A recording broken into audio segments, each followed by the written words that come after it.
শুভ সকাল বন্ধুরা। সকাল সকাল আমি একটা পনিরের রেসিপি নিয়ে হাজির হলাম। এটা হলো কাশ্মীরি পনির মালাই কোপ্তা। এর মধ্যে লাগছে কাজু, পেঁয়াজ, রসুন, আরও অনেক কিছু, আদা, জিরে, ধনে বাটা, আরও অনেক কিছু লাগছে, সেটা আস্তে আস্তে দেখাবো। তখন পনিরটাকে গ্রেট করে নিয়ে ভালো করে একটু কর্নফ্লাওয়ার দিয়ে মেখে নিয়েছি। এবার আমি বল করতে শুরু করে দিয়েছি।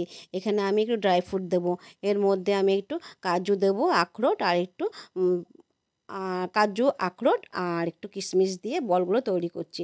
এবার আস্তে আস্তে সব বলগুলো আমি তৈরি করে নেবো। দেখুন ভালো করে তৈরি হয়ে গেছে। এবার আমি রেডি বলগুলো এবার ভাজতে দিয়ে দিয়েছি। বলগুলো আমি লাল লাল করে ভাজবো, ভেজে তুলে নেব। ছাঁকা তেলে ভেজে নিচ্ছি।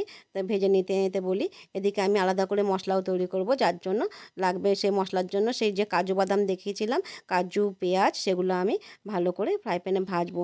আগে এই বলগুলো করে নিই, তারপরে সেটা শুরু করব। দেখুন বলগুলো কত সুন্দর লাগছে দেখতে, কি দারুণ দেখতে লাগছে না?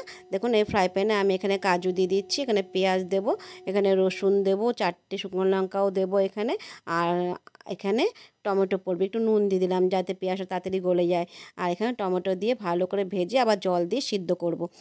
এটা করতে করতে বলি বন্ধুরা, যদি ঘরে 4-5টা ভাই থাকে, তাদের মধ্যে বউ এলো, সেই বউ ভাইয়ের বউরা এলো, সেই বউয়ের মধ্যে কেউ যদি বেশি কাজ করে, বেশি করে দেয় সংসারের প্রতি, বেশি হয়তো ভালোবেসেই করে দিল, বেশি সবাইকে যত্ন করতে শুরু করলো, সবাইকে কেয়ার করতে শুরু করলো, তখন দেখবেন নিজেরই কেয়ার নেওয়ার সময় থাকবে না তার, তাকে কখনো দাম দেবে না, তার কখনো দাম পাওয়া যায় না।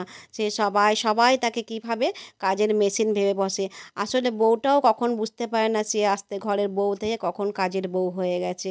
এই আর সে তখন কখনোই দাম পায় না। যখন সে কাজ করতে করতে হাঁপিয়ে যায়, যখন সে আর করতে পারে না, তখন তার প্রতি কেউ আর দয়া দেখায় না।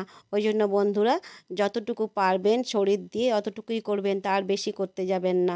অনেক জ্ঞান দিয়ে দিলাম, না হয়তো দাম পাবেন না, জানেন তো। গল্প করতে করতে এখানে পেঁয়াজ দিয়ে দিয়েছিলাম। পেঁয়াজটাকে ভালো করে ভেজে এখন আদা, জিরে, ধনে বাটা দিয়ে দিয়েছি, তারপরে কাশ্মীরি লঙ্কা দিয়ে দিলাম, ভালো করে কষাতে শুরু করলাম। আর যে কাজুগুলো ভেজে রেখে দিয়েছিলাম, সেটা ভালো করে পিষে দেখুন এটা দিয়ে দিলাম। এবার মিক্সির মধ্যে যেটা লেগেছিলো সেটাও জল দিয়ে দিয়েছি। এবার একটু ক্রিম দিয়ে দিলাম, ক্রিম দিয়ে ভালো করে কষাবো। তো এটা কাশ্মীরি পনির মালাই কোপ্তা, তো ক্রিম তো পড়বেই এখানে। দেখুন এখানে হাফ কাপ জল দিয়ে দিলাম, আর আমি অনেক জ্ঞানও দিয়ে দিলাম আপনাদের। দেখুন এবারে বলগুলো দিয়ে দিলাম। বলগুলো দিয়ে বেশি ফুটাবো না, বেশি ফুটালে বলগুলো ভেঙে যাওয়ার চান্স থাকে। ফুটিয়ে এবার কিন্তু আস্তে আস্তে দেখুন আমার কিন্তু রান্নাটা হয়ে এসছে। একটু ক্রিম দিয়ে দিচ্ছি ওপরে। আমার এই রান্নাটা ভালো লাগলে লাইক করবেন, শেয়ার করবেন, কোথা থেকে বলছেন কমেন্ট করে বলবেন। আমার কোনো ভুল ত্রুটি হলে ক্ষমা করবেন। থ্যাংক ইউ বন্ধুরা।